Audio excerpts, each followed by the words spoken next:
Et je vous le disais, l'heure est au souvenir aujourd'hui au Rwanda, 25 ans jour pour jour après le déclenchement du génocide des Tutsis qui a conduit au massacre de 800 000 à 1 million de personnes en à peine 3 mois entre le 7 avril et le 4 juillet 1994. Grande commémoration à Kigali avec le président Kagame qui a invité plusieurs chefs d'État étrangers. Pour la France, c'est le député Hervé Berville, rescapé du génocide qui est présent sur place, mais pas Emmanuel Macron.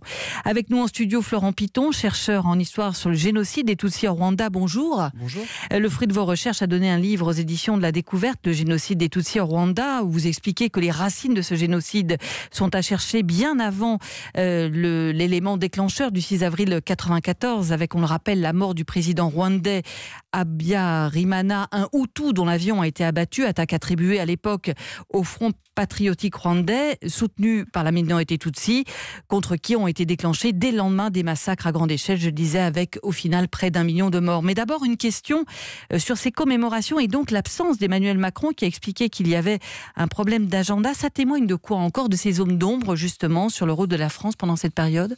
Je ne sais pas s'il faut surinterpréter l'absence d'Emmanuel Macron. Aujourd'hui, on est dans un processus d'apaisement des relations entre la France et le Rwanda. Il y a encore toute une série d'étapes qui sont à franchir. Je rappelle par exemple qu'il n'y a pas d'ambassadeur de France au Rwanda. Il y a un chargé d'affaires qui occupe ces fonctions. Donc, et il y a 5 ans, il n'y avait aucun représentant français aux commémorations au Rwanda. Pas plus. Donc, c'est une étape. On peut bien sûr regretter l'absence d'Emmanuel Macron, mais ne pas en faire un élément de crispation. Emmanuel Macron qui a donc annoncé ce matin que le 16 avril serait désormais en France une journée de commémoration du génocide. Votre réaction? C'est une annonce qui est symboliquement importante, je pense, parce qu'elle atteste le fait qu'en France, désormais, il n'y a plus d'ambiguïté sur la reconnaissance de cet événement, et ça n'a pas toujours été le cas. D'ailleurs, l'intitulé même de cette journée de commémoration, le génocide des Tutsis, est elle-même sans ambiguïté. Et ça vient juste après vendredi, l'annonce d'ouvrir toutes les archives aux historiens. C'était indispensable, justement, pour comprendre, lever les zones d'ombre sur le rôle de la France. Alors, Emmanuel Macron a annoncé effectivement la création d'une commission ouverte à un nombre déterminé de chercheurs.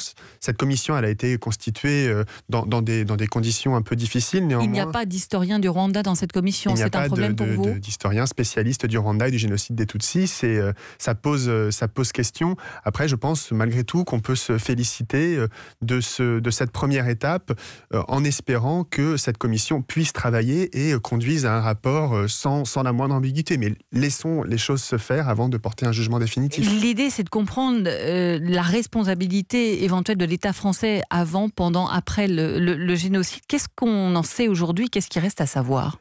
On sait déjà beaucoup de choses. Il y a beaucoup de documents à notre disposition et l'on sait notamment que l'État français a apporté un soutien diplomatique et militaire au régime rwandais avant le génocide, à une époque où les Tutsis étaient discriminés, c'est le moins qu'on puisse dire, et pendant le génocide, à une époque où le gouvernement intérimaire organisait les massacres des Tutsis. Ensuite, cette responsabilité, elle se décline dans toute une série de domaines, des évacuations sélectives, des livraisons d'armes supposées et un soutien au militaire. Régime qui après va effectivement massacrer les Tutsis au Rwanda. Tout à fait. Quid du rôle justement des soldats français de l'opération Turquoise qui était au départ une force mandatée par l'ONU à des fins humanitaires? L'opération Turquoise, ce que l'on semble en savoir aujourd'hui, c'est qu'elle aurait pu être profondément ambiguë, présentée comme une association humanitaire, mais certains portent l'accusation grave et en partie étayée qu'elle aurait également servi à appuyer la fuite du gouvernement intérimaire de l'armée rwandaise et à retarder l'avancée du Front patriotique rwandais qui met fin au génocide à mesure de sa conquête du pays. Florent Piton, je le disais, vous êtes un jeune chercheur spécialiste du génocide des Tutsis au Rwanda. Vous avez à peine 32 ans, ce qui veut dire d'ailleurs qu'il y a encore des acteurs de l'époque aujourd'hui qui sont vivants de ce génocide, ce qui peut être compliqué effectivement pour éclairer, même si justement les gens sont présents. Vous dites que ça remonte bien avant justement les racines de ce génocide aux années 60. Expliquez-nous. Ce qui me paraît important pour comprendre ce génocide des Tutsis, c'est certes de ne pas considérer qu'il était irrémédiablement inscrit dans l'histoire rwandaise, mais néanmoins de prendre en compte toute une histoire de la violence, des discriminations anti-Tutsis qui remontent à la fin des années 50 et même au-delà si l'on tient compte de la racialisation de la société à l'époque coloniale.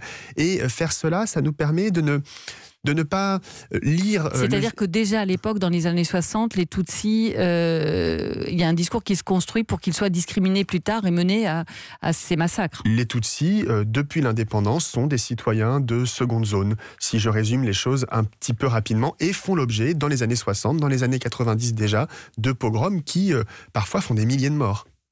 Et donc, aujourd'hui, est-ce que pour vous, les choses sont apaisées au Rwanda ou est-ce qu'un nouveau drame serait possible ? Alors au Rwanda, il y a eu depuis 1994 une politique de réconciliation qui a été menée, qui produit un certain nombre d'effets. C'est un pays plutôt pacifié. C'est-à-dire que des gens qui ont été génocidaires sont toujours dans le pays, à côté, les bourreaux, à côté des victimes. C'est sans doute la particularité du Rwanda. Le génocide est commis dans l'intimité des relations de voisinage et aujourd'hui, bourreaux et victimes vivent sur les mêmes collines. Donc, la réconciliation est une politique. Tout le travail ensuite, c'est de voir ce qui se passe dans l'intimité des cœurs. Et ici, c'est sans doute plus nuancé, je dirais. Merci beaucoup Florent Piton. Je rappelle votre livre aux éditions La Découverte, le génocide des Tutsis au Rwanda, alors qu'Emmanuel Macron a annoncé aujourd'hui par un communiqué de l'Élysée que désormais le 7 avril serait un jour de commémoration du génocide des Tutsis au Rwanda, donc journée de commémoration en France. Merci à vous. Merci à vous.